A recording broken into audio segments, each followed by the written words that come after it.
Priya was a small girl with warm brown skin, big curious eyes, and long dark hair tied into two neat braids. She liked wearing soft sweaters, keeping her hands tucked into her sleeves, and standing just a little bit behind grown-ups. Priya loved stories. She loved stories about faraway planets, brave explorers, and magical places.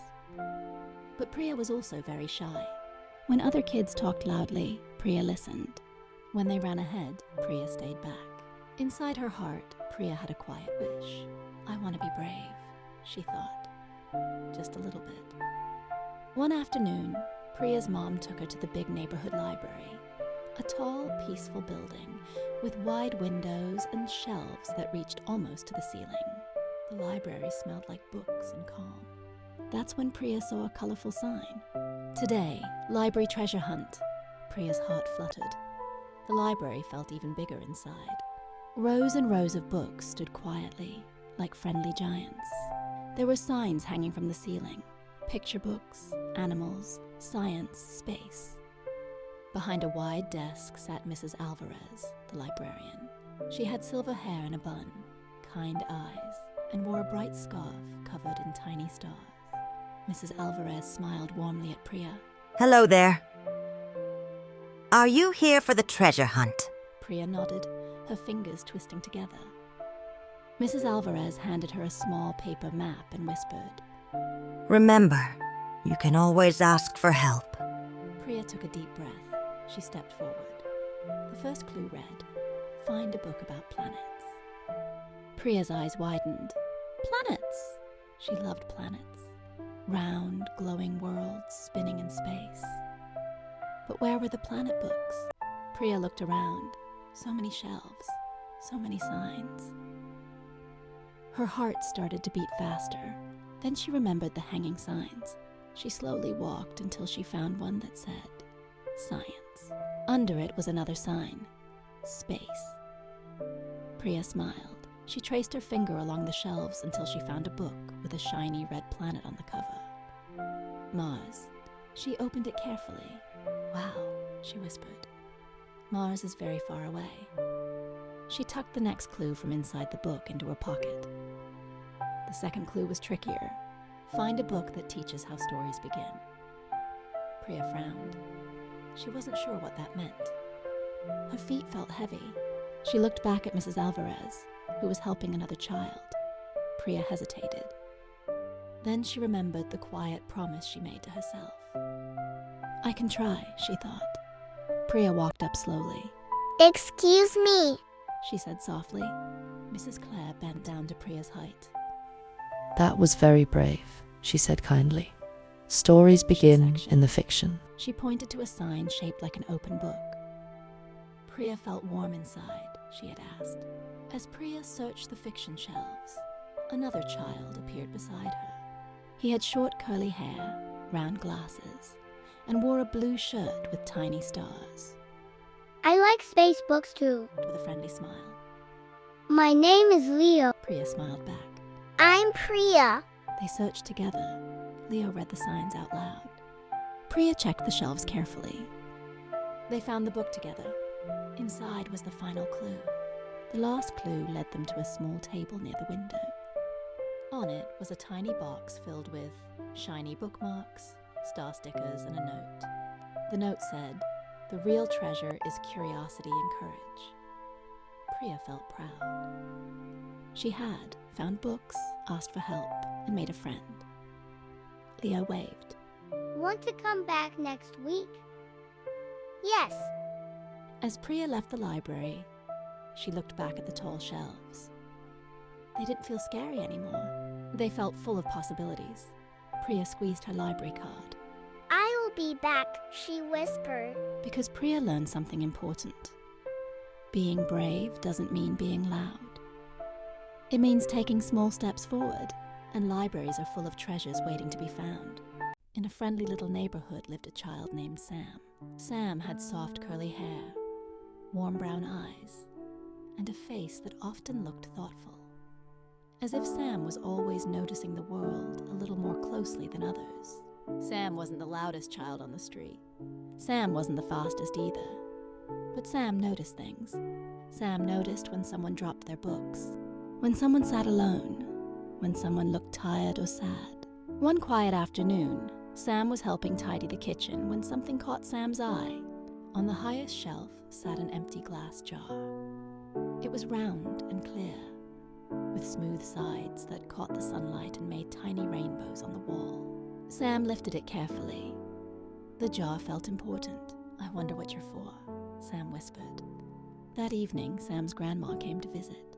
Grandma had soft silver hair, laugh lines around her eyes, and hands that always felt warm and safe. Sam showed her the empty jar. Grandma held it up to the light and smiled. "You know," she said gently, "kindness is like light. Even the smallest bit can make a big difference." Sam tilted their head. "Kindness?" Sam asked. Grandma nodded. "Every kind thing you do leaves a little glow behind." Sam's eyes widened. "What if," Sam said slowly, "I put kindness in the jar?" Grandma's smile grew even bigger. "That," she said, "is a wonderful idea." And just like that, the jar had a purpose. The next morning, Sam took the jar to school. It stayed tucked safely in Sam's backpack. That day, Sam helped a classmate pick up fallen crayons. At lunch, Sam shared an extra apple. At recess, Sam invited someone new to join a game. Each time Sam did something kind, Sam wrote it down on a small piece of paper. I helped, I shared, I invited. The notes went into the jar, with a soft tap. Sam noticed something surprising. Every time a note went into the jar, Sam's chest felt warmer, lighter, happier. As the days passed, Sam, the child with soft curly hair and warm brown eyes, carried the clear glass jar everywhere. The jar was now half full. Each note inside was folded neatly, just like Sam liked things to be. At school, Sam's teacher, Ms. Rowan, noticed. Ms. Rowan had short dark hair, gentle eyes, and wore long cardigans that swayed when she walked. One morning, she smiled at Sam and said, "That was very kind of you to help your classmate." Sam felt their cheeks warm. On the playground, Sam's friend Lily, who had light skin sprinkled with freckles, 2 short pigtails, and a laugh that sounded like a bell, ran over. "What's in the jar?" Lily asked, bouncing on her toes. Sam explained quietly. Lily listened carefully. "That's beautiful," Lily said. She took a small piece of paper and wrote slowly with her tongue poking out in concentration. "I helped my little brother tie his shoes." The note slipped into the jar. Tap the jar felt heavier, and the playground felt lighter. Not every day was easy. One afternoon, Sam, with their soft sweater sleeves pulled over their hands, came home feeling quiet. Someone had been unkind. The jar sat on the table, shining in the afternoon light. Sam stared at it. I don't feel kind today. Sam whispered. That evening, Grandma, with her silver hair tucked into a loose bun and hands that smelled faintly of tea, sat beside Sam. She didn't rush, she didn't fix, she simply sat.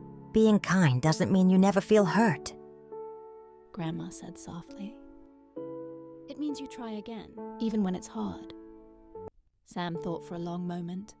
Then Sam picked up a small piece of paper and wrote, "I tried to be kind today." The note went into the jar. The jar glowed just the same. Soon, the jar became something everyone talked about. At school, classmates asked to add notes. At home, neighbors smiled wider. Mr. Chen, who lived next door and wore round glasses and a brown jacket, waved when Sam helped carry groceries. Thank you.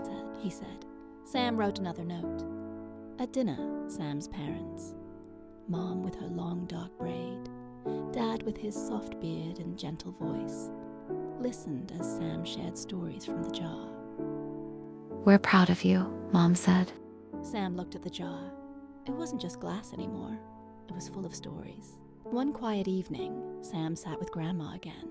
The jar was full now, so full it barely closed. Together, they opened it and read every note. Sam's warm brown eyes grew shiny. Each note reminded Sam of something important. Kindness can be small. Kindness can be quiet. Kindness can be hard. Kindness always matters. Sam hugged the jar gently against their chest. The jar was full, but kindness wasn't finished.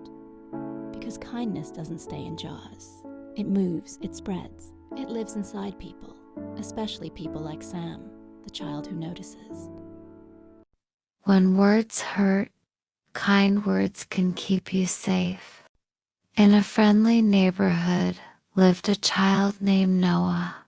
Noah had short, curly dark hair, soft brown skin, and thoughtful eyes. Noah noticed small things like when someone's smile faded, or when a room felt quieter than usual. Noah liked calm places, corners of rooms, library rugs, benches under trees. One morning, Noah put on a yellow rain jacket, even though the sky was dry. Inside Noah's chest, the day already felt cloudy. At school, voices felt louder than usual.